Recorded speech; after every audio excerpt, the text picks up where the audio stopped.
Speaker قومی assembly سردار ایاز صادق نے opposition کو پھر مذاکرات کی دعوت دے دی۔ قومی اسمبلی اجلاس میں بانی سے ملاقات نہ کروانے پر قومی اسمبلی اجلاس میں پی ٹی آئی رہنماؤں نے واک آؤٹ کر دیا۔ اسپیکر قومی اسمبلی ایاز صادق نے کہا کہ معاملہ حل ہو سکتا ہے۔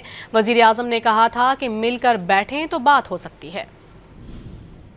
بانی سے ملاقات نہ کرانے پر قومی اسمبلی اجلاس میں پی ٹی آئی رہنماؤں نے واک آؤٹ کر دیا۔ ایاز صادق کی زیر صدارت قومی اسمبلی کا اجلاس ہوا۔ اجلاس میں اظہار خیال کرتے ہوئے اسد کیسر نے مطالبہ کیا کہ ملٹری کورٹ میں کوئی فیصلہ ہو جائے تو ہائی کورٹ میں چیلنج کا اختیار ہونا چاہیے۔ وہ کیا تھا تقریباً 1-2 مہینے ہوئی جو سپریم کورٹ نے فیصلہ کیا تھا کہ ملٹری کورٹس کے حوالے سے کہ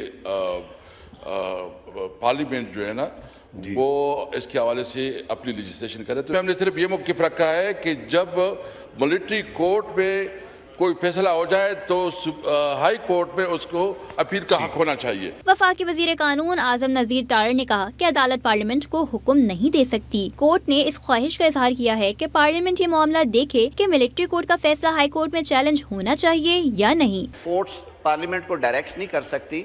کورٹ نے بیٹھے ہوئے سردار صاحب کورٹ نے اس خواہش کا اظہار کیا کہ پارلیمنٹ اس کو دیکھے کہ آیا رائٹ آف اپیل ہونا چاہیے یا جوڈیشل ریویو جو چل رہا ہے وہی ہے، کیونکہ راولپنڈی بار میں جوڈیشل ریویو کہا گیا تھا تو وہ بالکل سر وہ آئے گا، بلکہ سرکار کی طرف سے بھی ہو سکتا ہے انہی لائنز کے اوپر کوئی ایسا بل آئے۔ بانی سے ملاقات نہ کرانے پر پی ٹی آئی ارکان نے قومی اسمبلی میں شدید احتجاج کیا۔ رکن ملک عامر ڈوگر نے شکوہ کیا کہ عدالتی احکامات کے باوجود ہمارے قائد سے ہمیں نہیں ملوایا جا رہا۔ اپوزیشن ارکان نے واک آؤٹ کیا اور پارلیمنٹ کے گیٹ کے باہر احتجاج کیا۔